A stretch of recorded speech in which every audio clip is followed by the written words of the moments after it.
Okay. Who's calling you from China? I don't know. I just realized that we're live. It's Nobody Asked, and I didn't realize we were live. I pushed the button because you were distracted with your phone and a call from China. China. Chicken of China, the Chinese chicken. One of the worst intros we've ever done. Hello. Hello, ladies and gentlemen, one and all, everybody, take your seats, get your popcorn, get into your chairs, and get ready for the best ever episode yet, but the worst one if you consider the future catalog, because it only keeps getting better. There you go. Nobody Asked with Maria. Hello. She's in front of a window. And Colin. He's in front of a bunch of paintings, some that he did. Yes, he is. And this trusty piece of wood that it's nailed to the wall. I keep forgetting to bring it to my mom. I keep forgetting to bring it. And it hurts my feelings. It hurts my feelings. So maybe deeply. I just want to keep it near me. It's pretty good. I love it. Okay. It's 7 streets south of me in New York. And it's the view from my favorite little restaurant. Community Food and Juice. Okay. Today we'll be talking about voting and also the American Heritage Foundation. And also I'll be doing a little mini rant at the beginning to clear out some thoughts because I wanted to. You know? There you go. He's been thinking. He's got stuff to say. I've been thinking about attempting to thread together, do some sewing of our previous podcasts and establish a line of criticism on criticism. So I'll do the whole thing in an English accent, and I'll be very hoity-toity. Everyone will glaze over, and then it'll end, and then all of my mom's fans can start commenting again. Hey! You're also beloved. Beloved. Yes. Second place is always great. And do you want to? There's no show with just me, Colin. This is a duo. I feel like you could do it, but we do it anyway. We'll do it live. Do you want to introduce the first topic, and then I'll interrupt you? Sure. So I think I'd like to start off. I'm only joshing because today's episode is sponsored by milk. It's good for your bones. Yum. Is that the whole thing?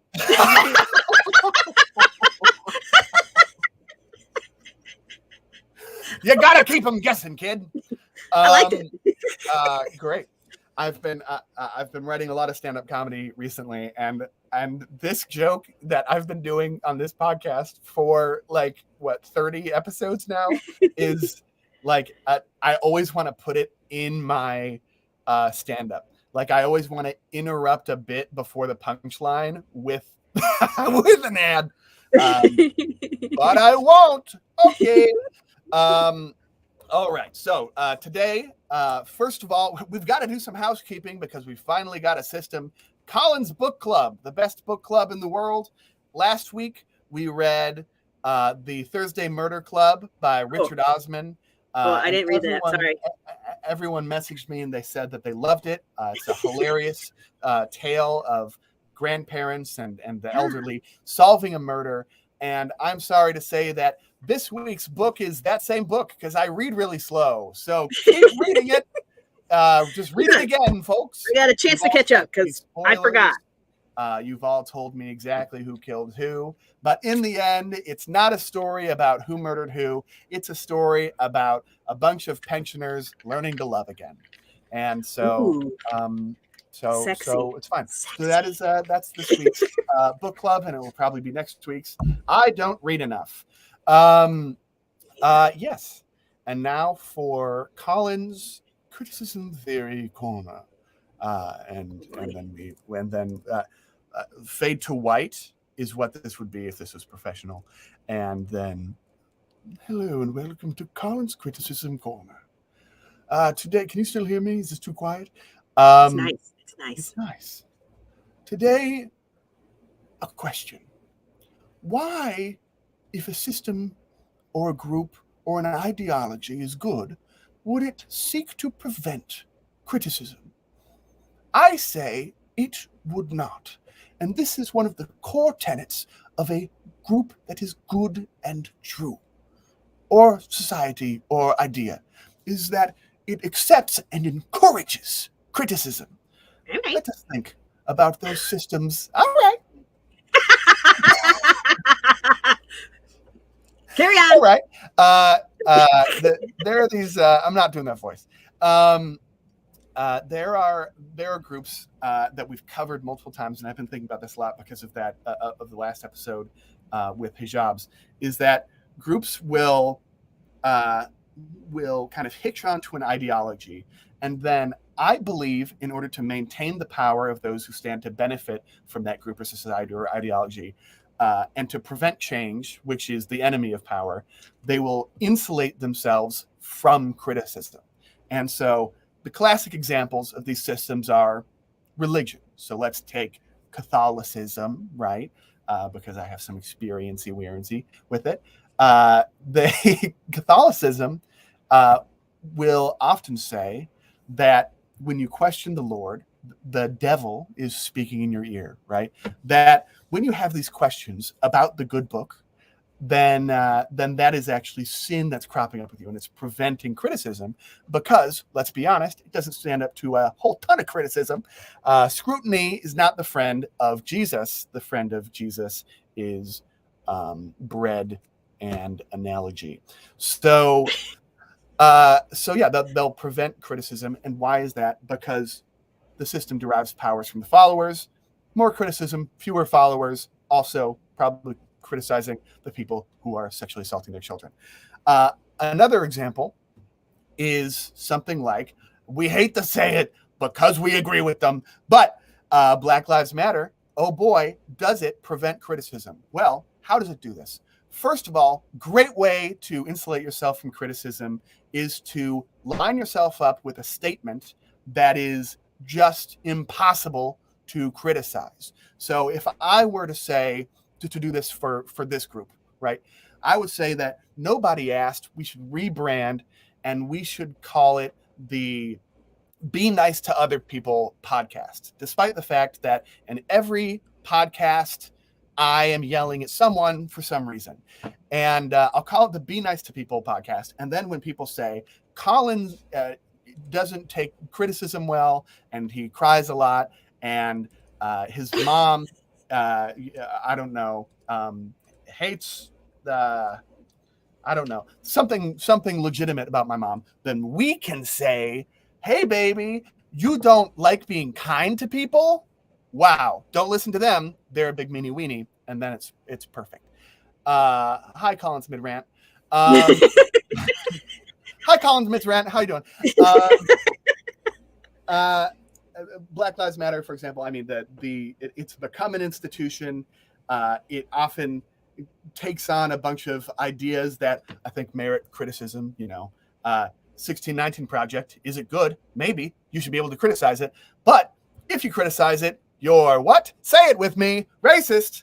Well, that's the end of that conversation, isn't it? You can't criticize it now. Why can't you criticize anything? Why are they insulating themselves from criticism? Maybe it's because there's something rotten that they don't want you to see because it will obstruct the power which they have grown through the movement. Maybe not so good. So you're saying criticism, if you don't want to be criticized, there's a power dynamic there, right? You benefit from having the criticism suppressed. I am saying that exactly, that even if a system has true ideas, a system which at its core is attempting to prevent there from being dissent, especially from within, is a system which doesn't believe in its core values and their ability to stand up to said criticism. And that is concerning. And you should be concerned if one of your groups takes on this sort of an idea, right? Okay. And that is something that I think we can look at with all of our subjects and all of the podcasts that we've done. When we've talked about police and when we've talked about the judicial system, we've talked about hijabs. A through line of many of these different elements is that they do not accept criticism. You can't insult the police. They are here to protect and serve. And even if you point out that they don't and they're not required to be, that means that you don't like the people that are here to protect yourself. And who are you going to call when you get mugged? And you're like, all right, and the conversation's done already. If you don't like the judicial system, then you don't like justice. And it's like, okay, why do you want to prevent criticism? It's because the system is rotten at its core. So if you're in a group and you're noticing that maybe asking questions is not allowed, and that anyone that asks questions, no matter the context or the subject or the character of the person that's saying it, anyone who asks the questions is disenfranchised from the group or called an enemy of the group, you might want to go, hey, whoa, geez. And that is Colin's Corner. I liked it. You got there quicker than I thought you were going to. I was trying so hard. And I did manage to do the segue into voting, which I promised I would do. But I was trying very hard to keep it under the 5-minute mark. So we did it, and it's beautiful. And now we can talk. Well, first I can read all these comments. Now we can talk. Hello, Barbie. Hello, Critalyn. Hello, Ellie. Not my girlfriend, Ellie. Hello, Pineapple C. Pineapple C. Damn, cripping up. And hello, everyone. We love all of you, and we would give you all a consensual little kiss on the forehead if you were here with us right now. If you desire it, because it is consensual. Yeah. It would be weird, but what are you going to do? All right. We're Italian. No, we're not. So, as we know, the midterms, I guess it's technically the midterms, are right around the corner. And that's kind of why I wanted to talk a little bit about voter suppression, because I think there's some new laws that have come that some people might not be aware of that may actually have affected your ability to vote conveniently. And I just want you to know about it. We all know about, steal the vote, that the vote was stolen. We all know about that. And we all completely agree. Yeah, we the true president. Okay. We don't agree. All right. Well, we know that there has been a lot of, lack of confidence in our voting system that has been speculated about and has sort of been shoved down our throats to make us think, man, nothing can be trusted. Nothing is real. I don't know what to believe. And man, I get it, man. I get it. But what I do want to let you know about the things that are going to affect you is, well, listen. Previously, we've talked about abortion several times, and I talked about an organization that was going around and shopping around bills. And so that's why you were seeing all of these abortion bills pop up in all of these different states that all looked very, very similar. And they were all acting as if they came up with these great ideas themselves when they did not. So we have the same thing going on here when it comes to voter suppression rules, or if you want to think about it differently, election integrity, as sometimes, propaganda would make you want to say things in a way that is much more easy to digest so that you'll be fine with it happening. Oh, voter integrity, election integrity. That sounds important and full of integrity. Yes, that sounds like a good idea. So there's a foundation called the Heritage Foundation, and you can look them up.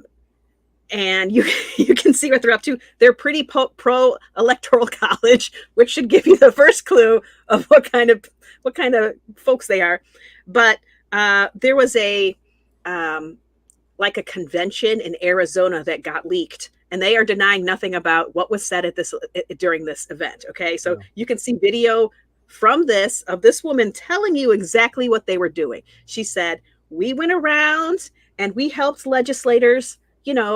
We gave them a nice template on some of these, these new laws. And, we let them put a little grassroots spin on it, make them sound like they did it.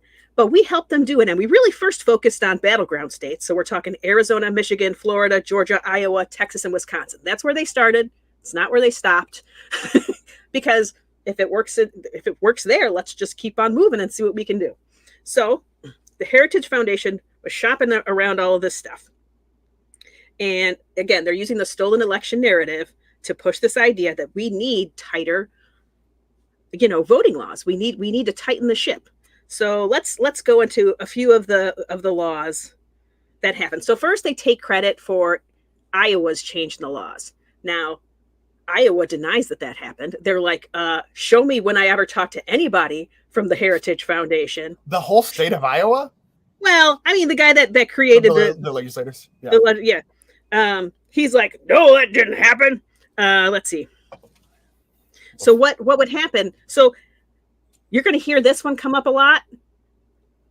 This is just a starting point. So Iowa passed it's basically a law where you move voters who have not voted in a little while into an inactive status. So in Iowa, if you've missed one election, so a lot of people don't vote in midterms. One election, they'll move you to an inactive status. So this is why I want people to go. There's also local elections, right? Because absolutely every single year there's like the mayoral or the state delegation and whatever. So correct. And a lot of times you don't vote on that stuff. You're like, I don't know this guy from Jim Bob, and I don't know Jim Bob and Janet Ray. I don't care which one of them wins. You know what I mean? Sometimes you're just not into it, which you should try to be, because those people have a way of walking their way up through the legislature. But anyway, so that's what Iowa did. And that took about 13% of the voters in Iowa off of the books. Now, I will say, Iowa says, whoa, inactive status. You can still vote, right? We sent out these postcards in the mail, and you just have to sign that postcard saying, yes, I still live here. I'm still alive. I still intend to vote. Okay, but here's the reality is a lot of people don't check their mail. As a former postal carrier, I can tell you, young people in particular, they don't even know they have mailboxes. No, I don't. And when I get letters, I go, these can't mean anything. Unless it's orange, then I'm like, no. An orange one. That's money. Oh, is that what orange means? Okay. Orange means that I got I've gotten a toll violation or something. Oh, yeah, you might want to pay attention to that one. So you might ignore a postcard from, your registrar's office saying that you've been moved to inactive status, and you'd go, if you read it at all, you'd be like, I don't even know what that shit means. So technically you can still vote unless you miss 4 elections, and then they'll be like, oh, we've canceled your registration. We've canceled it now. You didn't vote in 4 years. So sorry, bro. And then you're a little more fucked if that happens. So that's where we're starting. Okay. This is where there was some more effective way to determine if someone had died or moved than whether or not they've voted in recent elections. Something the government's involved in, like taxes. That would be an interesting way. Okay, so that's where we've started, is with Iowa. So they've taken credit for Iowa. Iowa's like, nah, I came up with this idea myself. So I'm not saying whether that's true or not, because this is just one tiny little law compared to what we're going to hear, but we're going to keep hearing the same thread over and over again. Mm-hmm. Let's move on to Georgia. Georgia is a big one, right? There was definitely a lot of stuff that happened during the election cycle for the last president in Georgia. Many, many concerns. So again, we've got a nice Election Integrity Act that was signed almost instantly as soon as it made it through the Senate by Governor Brian Kemp, because the Heritage Foundation said, hey, you need to sign this fast or you're going to look weak. You don't want to look weak. Yeah. And so he's like, yeah, I better. And then the Heritage Foundation gave him what in perspective is an unbelievably small amount of money, right? That's what's been blowing my mind about this lately, is that and they're like, and then the Heritage Foundation gave him $4,000. And you're like, you can buy this motherfucker for $4,000? That's a bad car. That's like the worst car. What? But you can buy your legislator for $4,000. Start doing it.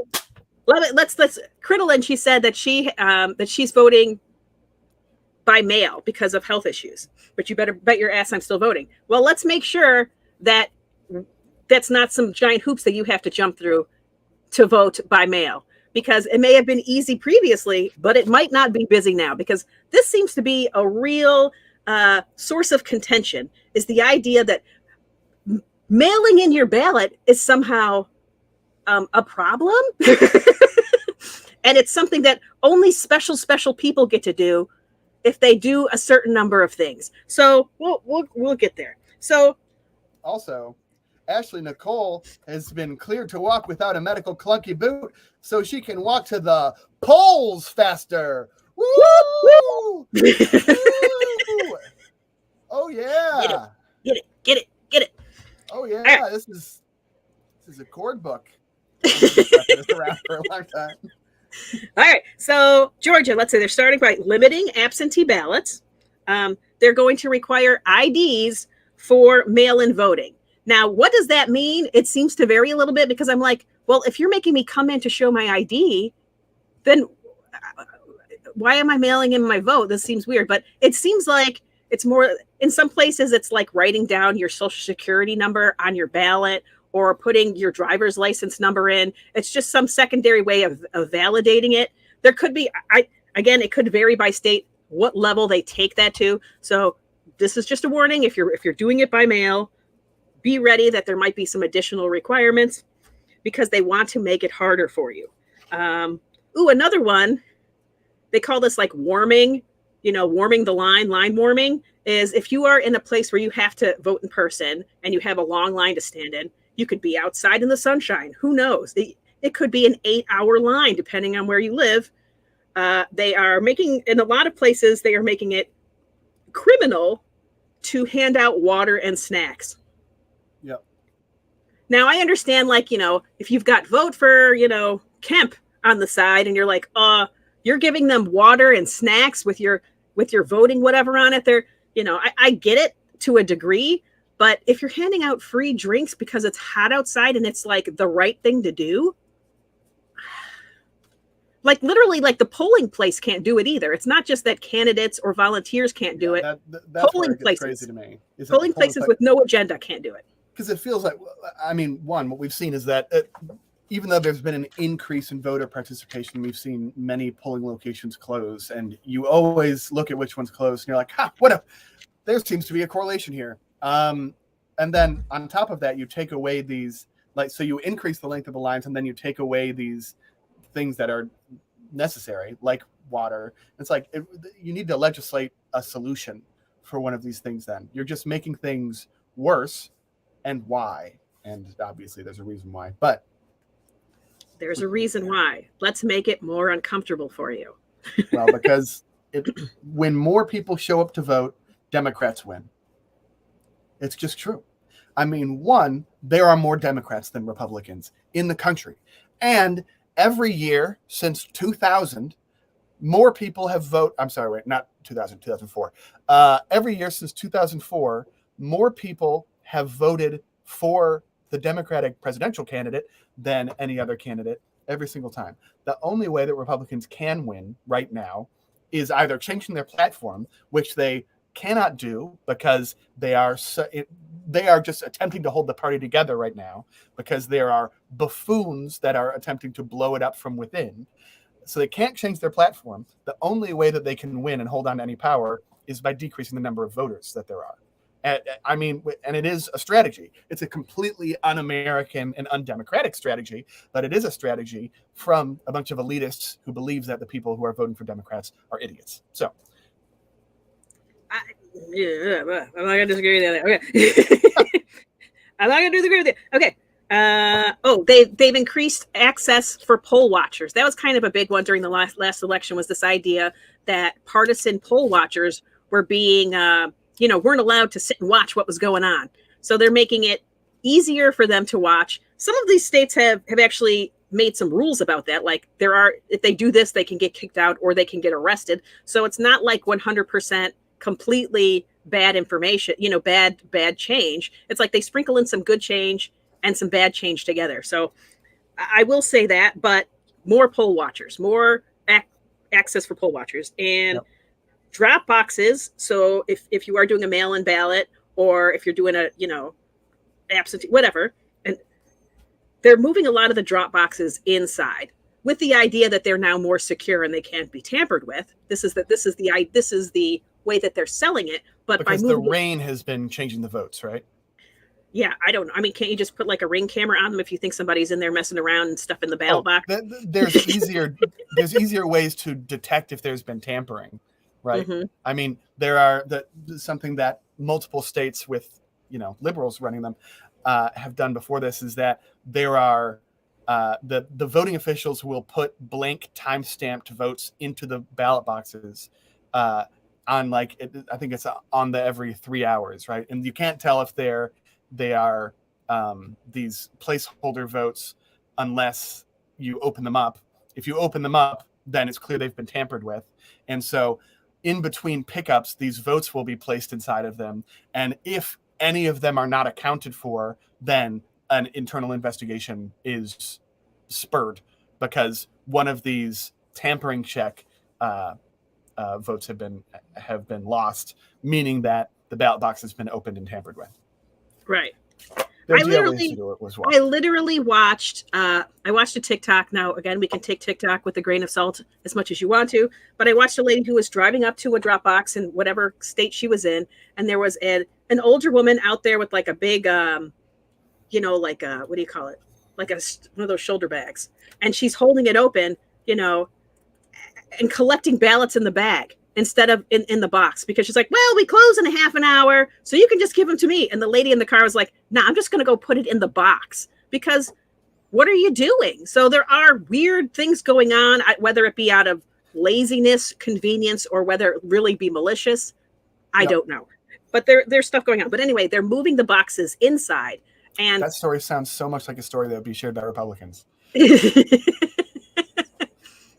Considering that we're taking the tack right now that is like that voter fraud is uncommon, that's a very interesting story for our side to be sharing. So that seems like there should be some regulation. But well, I mean, she's doing something she's not supposed to be doing. She shouldn't have been collecting them like that. But absolutely. But by moving the box inside, what's happening is you can only access the box when that building is open, right? So when these designated specific places, which again, they're being more strict about that too. Okay, so these are the only places that now we'll have these drop boxes, and the only way you can access them is by going inside during the hours of operation that this polling station is open. So that sort of defeats the purpose of a drop box. Yep. But that's what's happening with those. Okay. So that was Georgia. Okay. That was Georgia. So we've heard the premises here. Let's move on. Okay, let's move on to Florida real quick. Florida, as they say.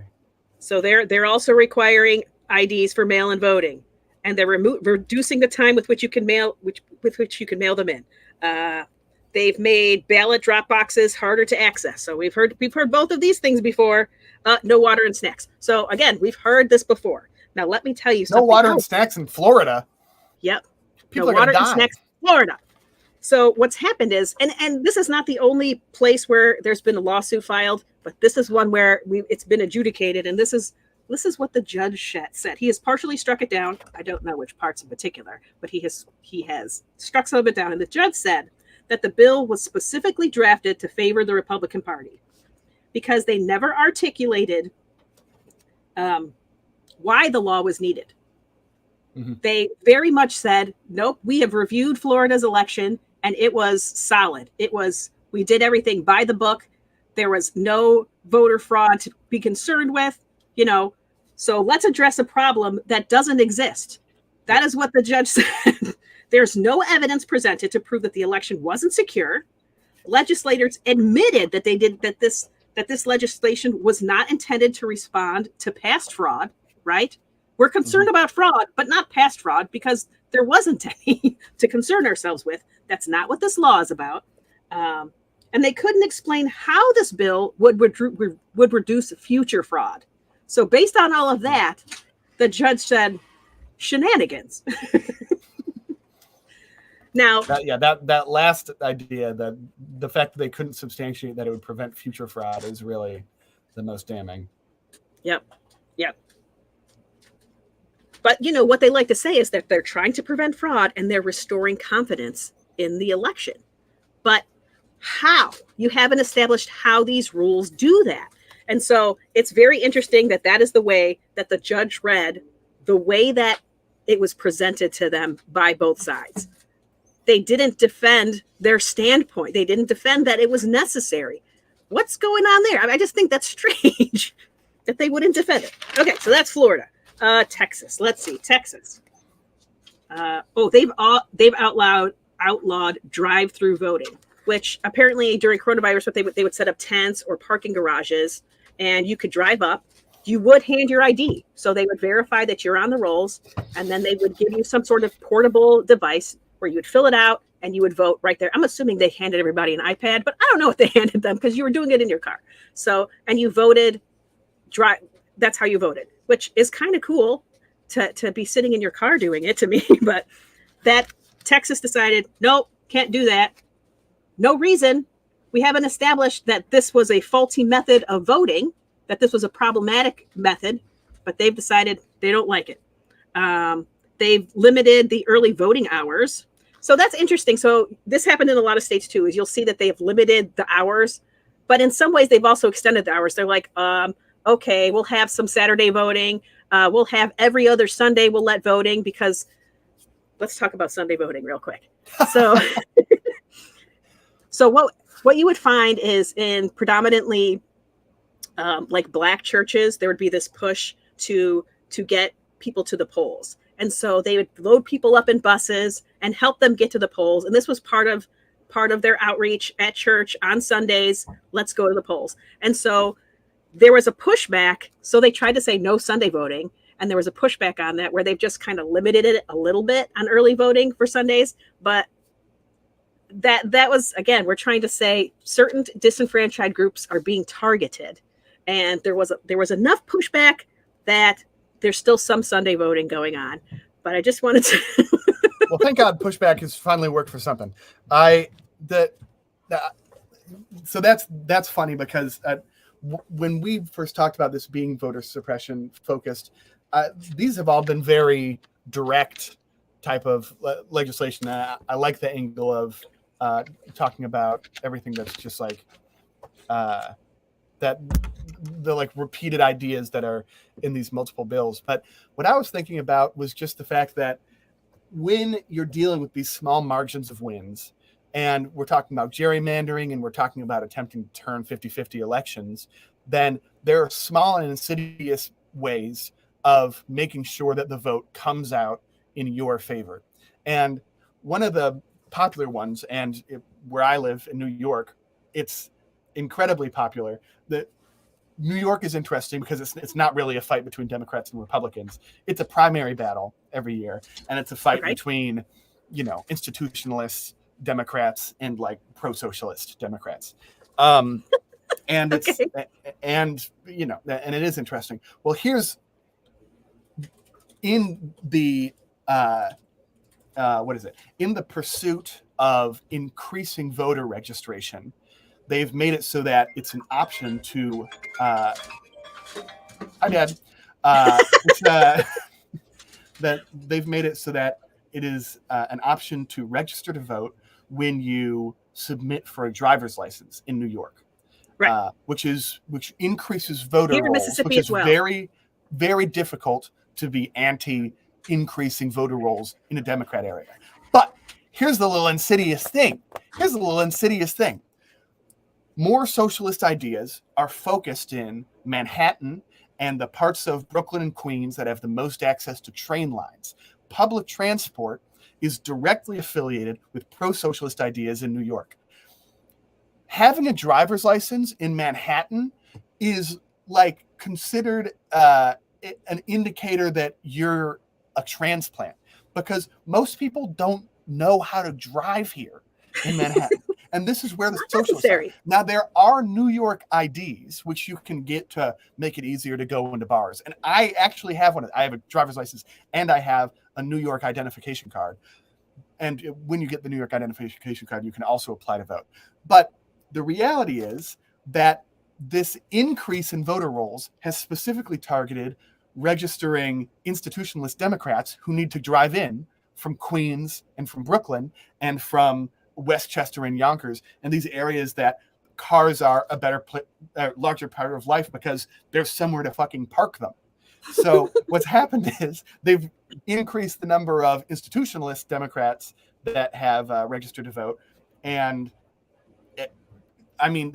if you wanted to get a driver's license or a New York identification card, it would be equally easy for the people here. But there's just not that existing incentive, which is that you need a driver's license. And so this is the game that we're playing, is that as soon as we make it so that you need to do something to register to vote, you've created a chess piece for politicians to play with in order to attempt to put their finger on the scale of an election. And this is a free and fair election really can only exist if there's immediate voter registration and if voting is as easy as possible, perhaps mandatory. I don't know. We'll get there. Okay. All right. Well, then I've said my piece. But okay, we'll get back. Just let me finish up a little bit on Texas, and then we'll get there. Okay, what did I say about Texas? Okay, I was talking about drive-through voting, limited early voting. Oh, they've made it. This is interesting. They've made it a felony to send unsolicited applications by mail. For mail-in ballots. So if there was one county, I think, where the registrar, he just sent ballots, he sent out applications for ballots to everybody in that area, to everybody. And they didn't like that because that means more people will do mail-in voting, and that means more people will vote, right? We want to force you to the polls, even though it might be hard because of your job, even though your job is supposed to let you go. If you've got an 8-hour line to stand in, it's going to be pretty hard for your job to let you go. You're going to miss a whole day of work, right? There's all of these different ways that forcing you to the polls is difficult on people depending on what their life is like. And so having the mail-in option is great because more people will vote doing it. So the idea that we're making it a felony to send applications for mail-in voting. We're not making anybody fill those out. Just sending out an application is a felony in Texas. Using public funds to distribute mail-in applications by a third party. So if you are one of those, hey, we want to get everybody registered to vote kind of organizations, right? And, if you use any public funds to help people to get access to those mail-in applications, felony, bad juju, can't do it. It's crazy. The level to which Texas does not want you to mail and vote. Let's see. The voter IDs again, poll watchers again. So we're seeing the same thing. Can't they just make mail-in voting illegal? They can't. Okay, so a lot of places, and it might be Texas. I can't remember exactly, but there's one where they just really limit who can have access to those mail-in votes. So if you're over 65, they're going to say it's going to be harder for you to get to the polls for various reasons. You're automatically entitled to mail-in voting. Let's say you've got some physical disabilities, or you're immune compromised, or you're out of the country during the voting period. Oh, that's a big one. So Texas won't let just anybody mail in, right? You have to be eligible. They've changed all these eligibility requirements so that if the polls were open at any point that you should have had access to, well, then you can't do mail-in, right? Unless you can prove that you have a disability of some sort. But hey, I'm busy. My life is hard. I've got things to do. Isn't a good enough reason to get a mail-in ballot for reasons, right? I don't know why. Why having more people vote would be bad. Why? But so this is the thing. Okay, I'm going to take you to the federal government. Let's go to the federal government. The federal government in 2019, via the House of Representatives, has attempted to pass H.R. 1, which is, they gave it a great name, the For the People Act. Great name. Do we trust great names? We should know better, but in this case, it seems pretty okay. Well, there you go. Always be always be a little bit doubting of these names. But For the People Act, Yes. and it made it through the House. It made it through the House twice. So the first time it made it through the House in 2019. And of course, you've got to make it through the Senate to make something a law, right? We need the House and the Senate to agree on things. Mm-hmm. And the Senate said, nah, man, we ain't even going to take a vote on this. Mitch McConnell was like, no, thank you. And so it didn't happen. And then suddenly we've got, a Democratic majority-ish. We got a 50-50, really. And so they passed it again through the House a second time. And this time it was blocked with filibuster. It couldn't really make it to a real vote because they couldn't get those 60 votes necessary for, what is that weird word? Cloture. You got to make it past that 60 votes mark to even get past a filibuster to even take a vote. They couldn't do that. But let's tell you about what this bill would do. It would expand voting rights by requiring states to offer same-day voter registration. I will say some states do that. You sort of get a provisional ballot in those cases, but not every state does. And that you would also be able to make changes at the polling station. So maybe your address changed. You moved from this address to this address, but you're still in the same county, the same state, whatever it is. You would be able to do it in the polling stations if this law ever actually made it to a vote. It would require early voting up to 2 weeks beforehand. Let's see. There would be automatic voter registration. This is what you were talking about. It would literally, everybody, if you had DMV records or university information that was on the in the university records. Listen, there's a lot of polling stations at universities, and that's where a lot of voter suppression is happening, is at universities. The voter suppression is happening at universities? I mean, look, if I was a Republican, would I not be being like, oh, okay, it's not like the government runs public high schools and public middle schools. You want to wait until that's ridiculous. You want to wait until you go to a Institute of Higher Learning, which is much more liberal? What a fucking coincidence, I would say, if I was a Republican. I mean, those were examples of things that the federal government would have access to that information in order to say, we've automatically registered you to vote. You're entitled to vote.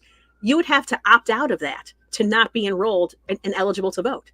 You'd have to opt out. Why can't it just be Social Security, dude? I mean, and taxes. This is going to drive me nuts. I don't know. I don't know. We have a number for you motherfuckers.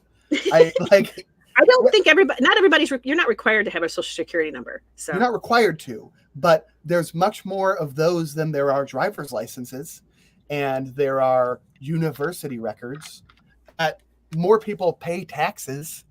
You have every bank needs to give out not everybody has a bank account. FDIC financial disclosure. So I'm just saying we can get darn close to 99.9% very quickly. I mean, maybe the homeless population, but well, the homeless population is an issue as well, right? Because if you don't have an address, how do you effectively vote, right? So that's definitely this would hopefully take care of that to a certain degree. So they would expand voting by mail. They would make Election Day a federal holiday. Great. They would allow online registration, which why would you even need online registration if you're all already registered? But, maybe you change states, whatever. They would restrict voter roll purging. So purging the rolls, again, we talked about if you didn't vote in the last election in Iowa, they're going to kind of purge you. But they'll purge you for all kinds of reasons. If they've decided that you've moved, they'll just say, oh, we're going to purge you. If they think you're dead, of course, they're going to purge you, which is you should be purged if you're dead. Yes. But this is going to sort of restrict that. Not that there wouldn't be voter purging. It would just be restricted. But yeah, that's it. So that's all I wrote down. I'm sure there's more layers to this, but those were the big points. And yeah, man, why is getting access to your vote for your representation so hard? And so when I say universities are, in Texas in particular, this was a place that they were seeing a lot of suppression. People would go to vote right there on campus at like Texas A&M, and they would be told, you're not registered. And they'll be like, I just registered. I know I'm registered. I participated in one of those big, registration things on campus. I know I'm registered. And they'll be like, Oh, you're not registered.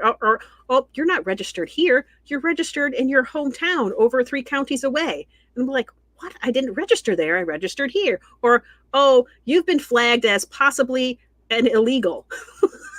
Like, I was born in America. How did I get flagged for that? It used to be, I think it was Texas, or was it Georgia? Let me see which one it was. It was Texas. They used to, no, it was Georgia. They used to do this thing called exact match. So let's say you had a name. You're familiar with this? Mm-hmm.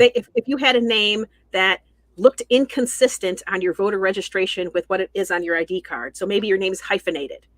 And one time they put a space in and they didn't put a space in the next time. One time they put a dash or they didn't put a dash.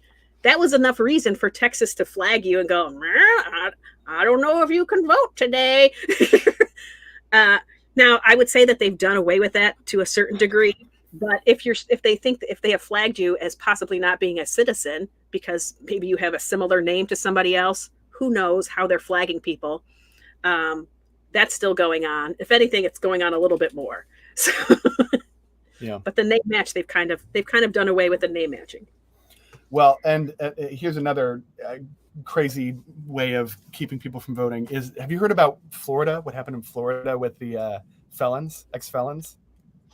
What happened in Florida with the ex-felons? This was for the Hillary Clinton Trump election, but I think it was Governor Rick Scott had passed a bill so that unanimously, a huge swath of Florida had voted to give felons back their right to vote in Florida. It was a crazy percentage, and so a new governor was then elected, and that governor rolled it back, which was that you would have the option to apply to get your right to vote back. Right. And you would go to, there are videos of this, you would go to a tribunal in front of the governor, Rick Scott.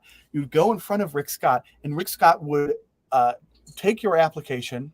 You would say why you want to be given this right? And you have to say why? Yeah, why you want to vote. And it's like, this is, dude, this country has too many fucking dumb questions, okay? Dude, when I apply for a job and they're like, you get to the interview process and they're like, so why do you want to work here? And we're like, I'm sorry, you went to college too, right? It's because you need money to live, you fucking moron. Well, here, they're like, why do you want to vote? It's like, because your government establishes the way I'm allowed to fucking live. I'd like a say in it. I read this whole thing and it says that your power comes from the consent of the governed. Well, I'm being governed. I'd like to fucking consent. That is why, right? But no, you got to go in front of Rick Scott and you got to say why you want to vote. And then Rick Scott would, without reason and completely subjectively, be allowed to say, I don't allow it. And maybe, here's just a theory, maybe, just maybe, he was attempting to get a vibe on whether or not you might vote for him. He did not need to provide reasoning for why he would allow you to vote, right? So maybe you come up and you've got a big fat swastika tattooed on your forehead, and Rick Scott goes, that's a Rick Scott voter right there. So yeah, you can vote, right? And then somebody comes in and they look like a black person, and he's like, I know you motherfuckers, you're Democrats. So Rick Scott was able to completely decide who got this. It's ridiculous. So that's a lot of power for one dude. I know, and it's like it's arbitrarily decide. Like 430,000 people in Florida. Okay, turns out the entire population of Florida is an ex-felon. So that's a huge voting body. Yeah. I did want to say that HR1, for the People Act, that also would restore rights to felons to vote. So that's another thing it would do. If you have done your time, should your rights be restored? In my mind, yes. To vote, are you a danger by voting? No. Let people vote. That's a weird one that gets taken away from people to me. Yep. I don't get it. Here's one thing that HR1 doesn't do, where it doesn't go far enough.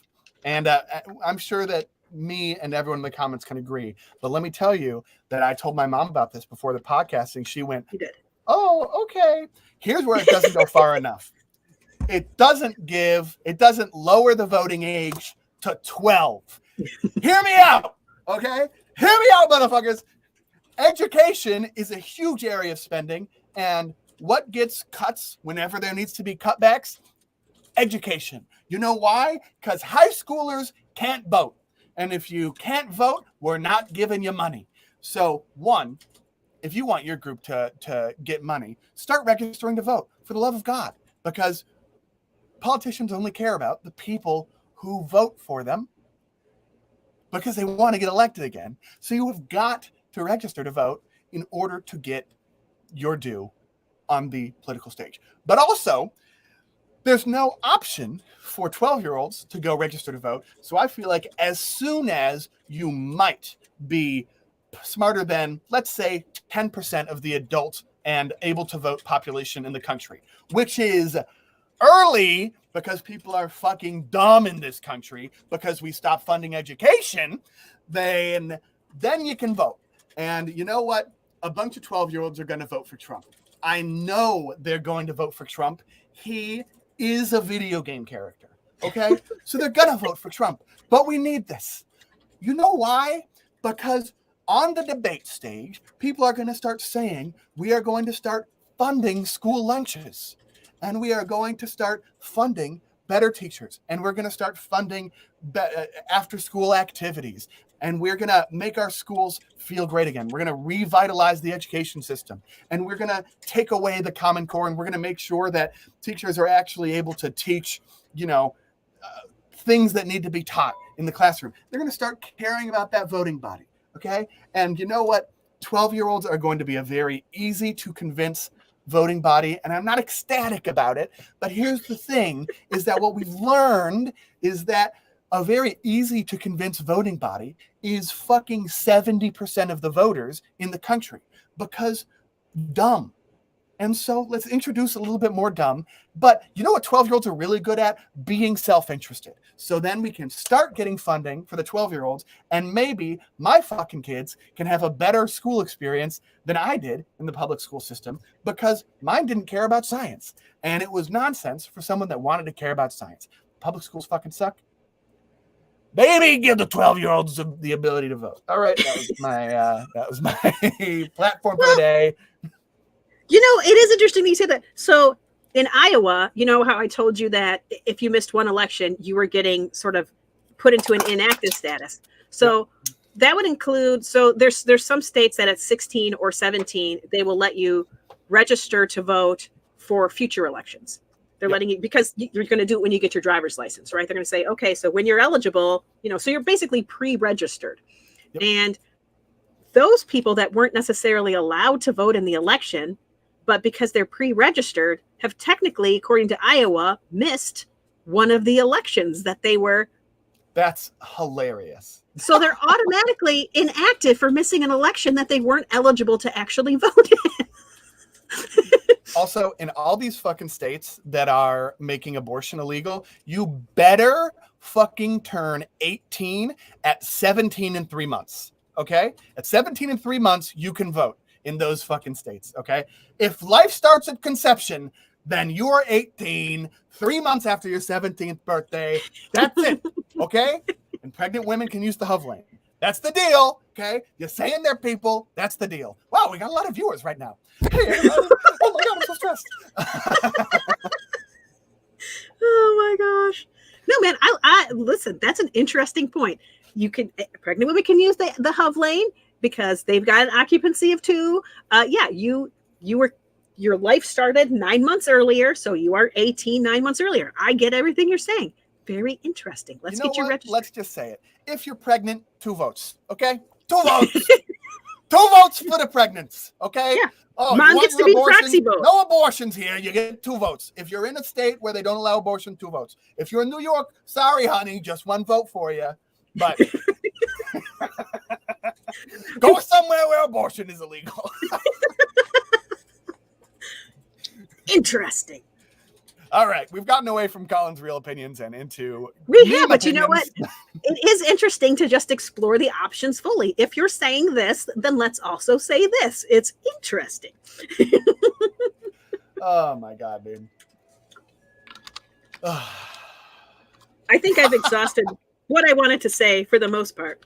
But I would like everybody, because again, okay, I want to say this because depending on what state you in, depending on what state you're in,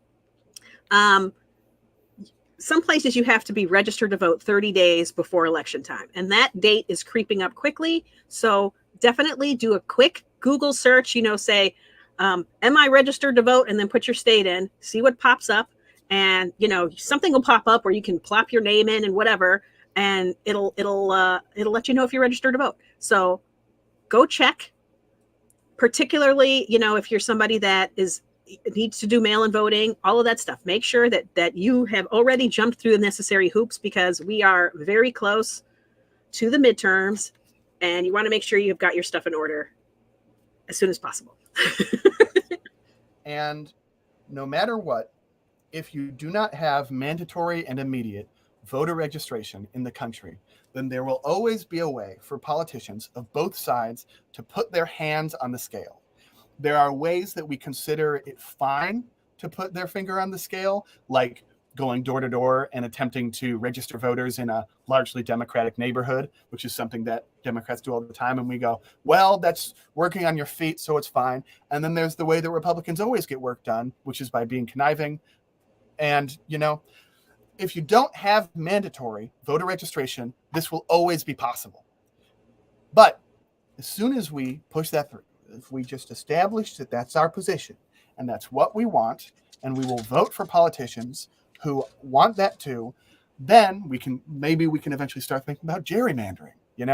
It's like we're getting ahead of ourselves a little bit with some of these issues, because the lack of mandatory voting is allowing for our elections to be stolen, even when the actual vote counting is working perfectly, right? The Russian interference was not at the actual ballot box. It was not in that weird, uncomfortable shield that is, and they tell you they point over to it, and they're gross. I don't like them. And then it's not in the little machine that you feed into it, and you start to feed it, and they give you a privacy shield, right? I don't know if everyone has the same voting experience as me, but they give you a privacy shield, and you open it up, and then you vote for your people. And then you go up to this machine, and it says to put the ballot in face down. So then you open up your ballot, and neither side says face up or face down. And then you look at somebody, and then there's somebody over your shoulder looking at your ballot, and you're like, what was the point of this privacy shield? But Russia was not meddling there. They're meddling before.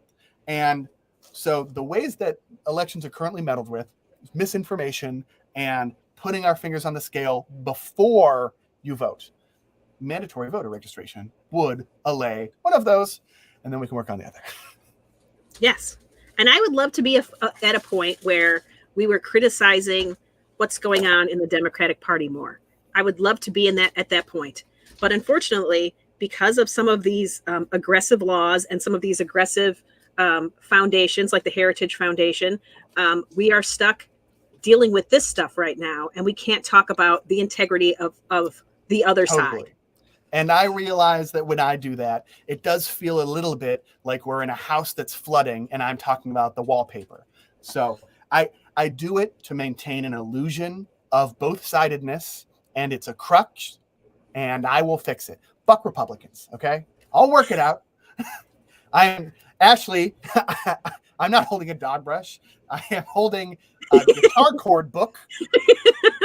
How would you not know that?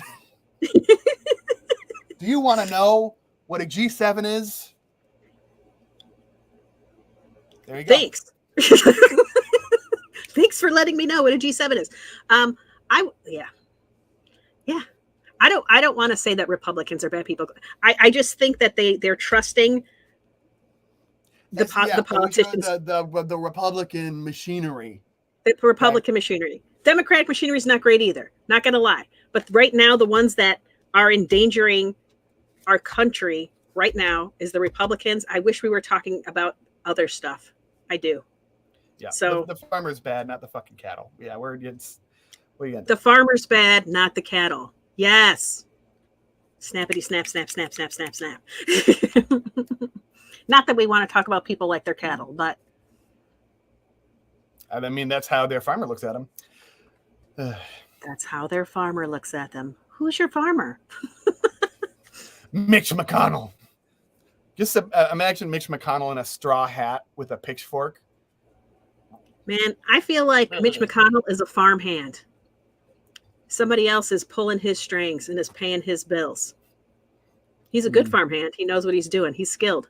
However, we got Heritage Foundation and all kinds of lobbying groups with lots of money that are doing things that he's 100% on board with. So see, I see what you're saying, but to me, Mitch McConnell is melting, and we need to get him closer to a source of heat.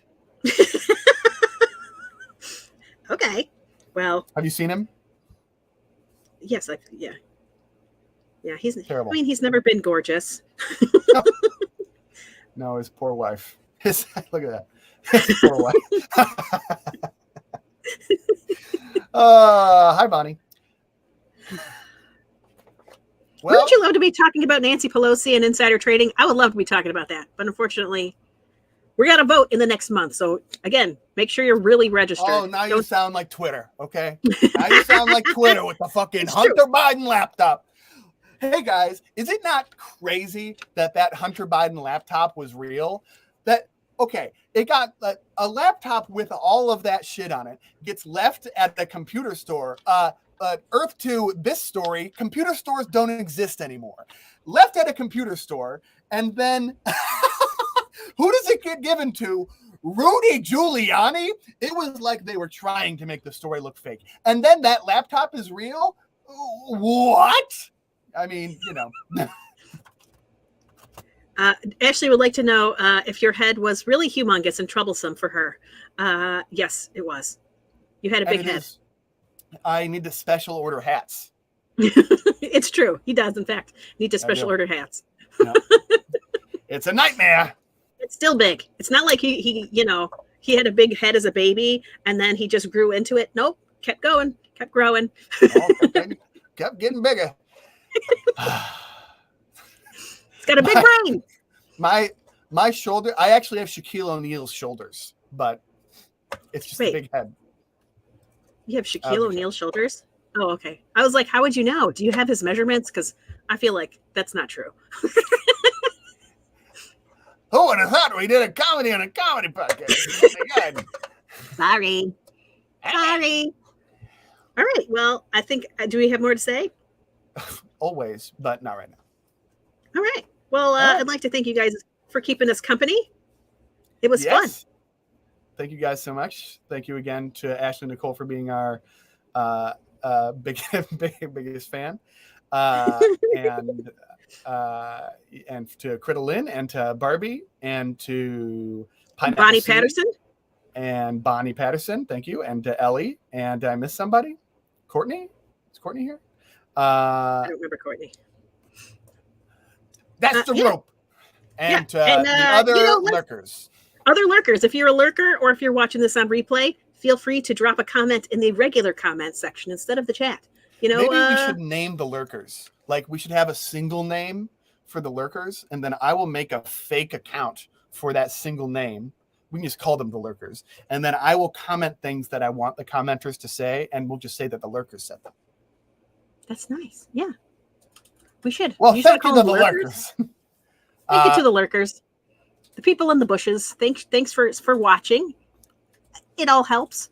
Thank you for the people that send nice messages and say that they love our show. Thank you so much. And you can also send those messages to Colin. See, no one sends me nice messages, but they do tell me that my book recommendation on point. Okay, so make sure that you've read that book a second time by next week. I didn't realize how successful this book club would get. It was really kind of a throwaway joke, and so I didn't read enough. But next week, I'm not making any promises. But thank you guys so much. It will be the same. It'll be the same. All right, should we sing it out? Let's sing it out. Let's see, brand. Uh-oh, I just can't do this because my thumbs are in the way. Oh, let's sing it out. Shabba-doo-doo-doo. Voting is good Voting is nice, but when the Republicans see our eyes at the voting The song. polls, they will murder us by keeping Go us vote, from go vote. Make sure hydrating. you're really registered. Go vote, go vote.